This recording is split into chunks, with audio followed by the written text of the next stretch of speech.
Hey there, gang. Welcome back to another installment of The Other Leg, Andy's Music Vault. I'm Andy Nichols, and I'm a co-host of Two Legs, but occasionally like to delve into my own stuff on my own channel here to kind of tackle anything music-related outside of the Beatles and Paul McCartney. And it's been a while since I've had any content, and with the fest to deal with and all that other stuff, and kind of coming down from that, I wanted to take the opportunity to kind of go over a few new vinyl acquisitions that I did get this spring that I have not had a chance to dive into yet, but kind of show you. I've already kind of I've opened them, but kind of just go through them and just give you a quick once-over of all of them. And then they're non-Beatles related, but kind of all three artists that I'm heavily into. And the first one up was the recent Who release, The Who live at Wembley with an orchestra from the 6th of July in 2019, which is a triple LP set. And the next one that I also got virtually within days of each other, because these both came out at the same time, was the 50th anniversary of Honky Chateau by Elton John, the 2 LP version, not the colored one, because the colored one I think is just one disc. If you want the bonus tracks, you've got to go for the double LP, which is not color as well, which is fine. To give you a look at that one as well. And thirdly, my little rabbit hole of Procol Harum continuing with a kind of colored vinyl 2 LP version of Procol's Ninth, which was their last album, one of their last albums that they did in the 70s. They did one more after this called Something Magic, but this was one of the last ones, so pretty cool colored vinyl. We'll take a look at that in a second. So let's show you these three new things. All right, so let's have a quick overview of the LPs here and mention. This Wembley package, pretty thick whopper for a triple LP. Nice spine. And in light of the Who's announcement that they've given up touring, possibly in the U.S. forever, this might as well be the final live album that we get in the Who's discography. Time will tell. I know a lot of people are kind of wishy-washy with the Who and an orchestra, but I saw the tour. I enjoyed it quite a bit. It's quite a nice package. There's Pete with his guitar. Trifold on the LP opening here. Very nicely done. There's Roger. Let's have a quick look at each sleeve here. Triple record set. Okay. Quadrophenia well represented on this tour with the orchestra, which I did see in May of 2022 at the Garden. That's in Madison Square Garden in New York, if you're not from the area. LP2, Bunk and the Godfather, Real Me, an acoustic version of Won't Get Fooled Again.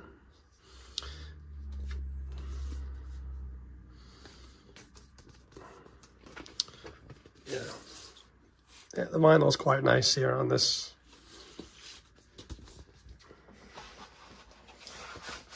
Slide it over to the first LP here, if I can manage it, and the book. Who Are You, Eminence Front, Imagine a Man, great deep cut from Who by Numbers. And Roger again, that's all it is these days, Pete and Roger. Let's have a quick leaflet through the book. Yeah, 2019. 6th of July, yeah. And there he is, good old Zach, Ringo's son, on the drums, who's drummed longer with the Who than Keith Moon and Kenny Jones combined. Yeah. This was just a great show to see, and if that indeed was their last go-around, then I was pleased. I've only seen the Who 3 times. And 2012 with the Quadrophenia tour was probably the best one. Just your basic concert shots. Good backing band, though. Solid.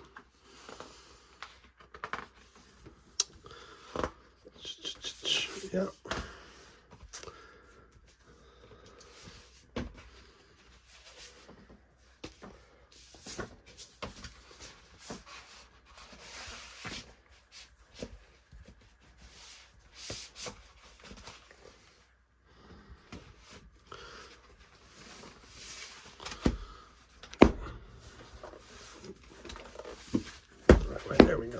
There we go. Live at Wembley. And, of course, had to get the CD as well, too. Because it came with the Blu-ray. So you get a Blu-ray of the concert as well. Now, on to the next one.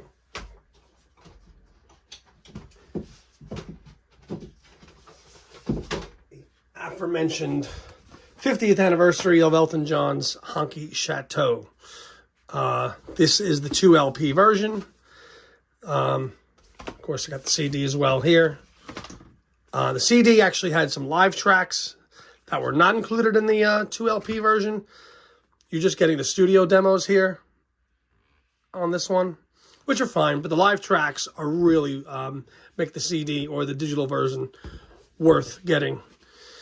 There's your gatefold. Oop, it's a bit blurry. Sorry about that. There's your gatefold with Bernie and all your lyrics as well. And yeah, just a nice job here with your assorted artwork and your promotional flyers. And of course, as Mr. Hunyadi likes, single sleeve variations from all over the territories. Japan as well, mostly for Honky Cat, as that was the big single. Mona Lisa's and Mad Hatters, that would have been a better A-side, in my opinion. Because Honky Cat's a song that, if I never heard it again, would be too soon. And there is the vinyl reproduced on the classic Dick James Music label. Both sides. Salvation, I've always said, is one of the best songs on this whole album. Although I know my co-host is fond of Mellow. That's a good track, too. But Mona Lisa's and Mad Hatters is, as seen in the classic Cameron Crowe film, Almost Famous, is iconic. There's your more session tape boxes, as is the norm now. When you look at these archival things, they're always getting the tape boxes and the images, whether it's the Beatles or and so on. They do a good job of that. And the Elton John story, the family tree style, that is done. And again, I always forget the guy's name who writes these, but he does such an awesome job doing these. He's done hundreds of them. All the way from Bluesology, which was Elton's first band, all the way down to, at the time, was Elton's current then band, which the label is the same as the other one. And the second bonus disc, they're calling it Honky at the Chateau.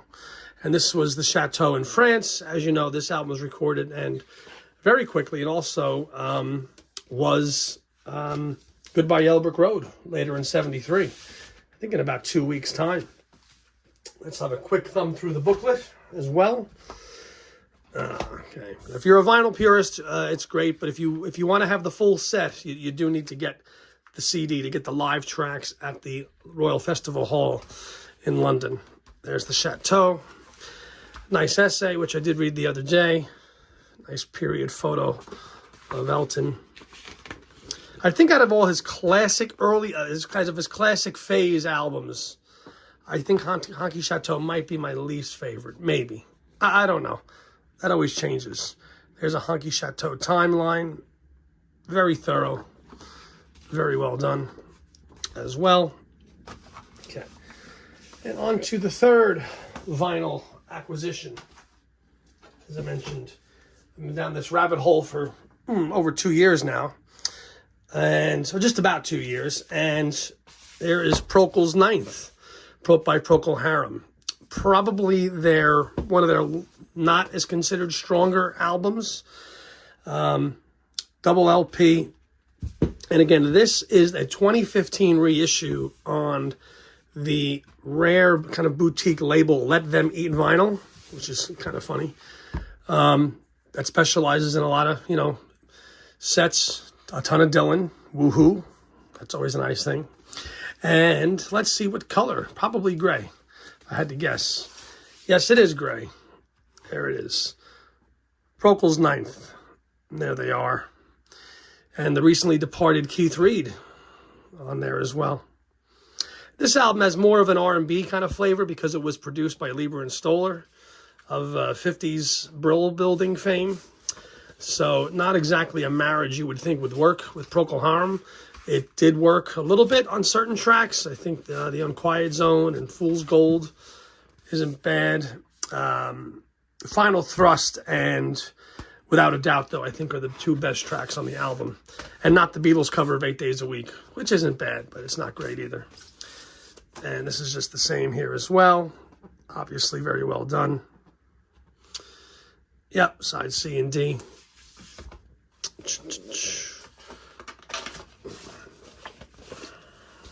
Yep. So that's it, gang. That's my spring acquisitions of vinyl, and music, not non-fest related. We like doing other stuff besides the Beatles and solo because it does kind of bring balance. Yep. And there's just a great period shot there of Procol in 75. See, I just talked about Elton John and Bernie Taupin. Why? Look at the quote there. Gary Brooker and Keith Reid of Procol Harum are the only people that we could ever compare ourselves to. Why? Because Keith Reid, as you know, was the lyricist and Gary did all the music, just like Elton and Bernie do. So, yeah, growing to like this one a little bit more than the other classics. Is it as good as the other ones? No, but I am glad to have another issue of this colored vinyl on this label, which was kind of hard to come by. So that'll do it. And that's going to do it, gang. Just a little quick overview of 3 new non-Beatle related items that I'm looking forward to diving into, enjoying, especially the Who one. Really the Who one, considering I did see that tour. And if this is the end of the Who, they've gone out with a bang. I know they've gone on never-ending tours since 1982, but if it's true what Roger says, this is probably going to be it. So what a nice live document to have from that era and that tour with an orchestra, and it was damn good too. So that'll do it, and we'll see you on a new episode of Two Legs coming out in a couple of days, and we'll talk to you soon. Be well. Bye.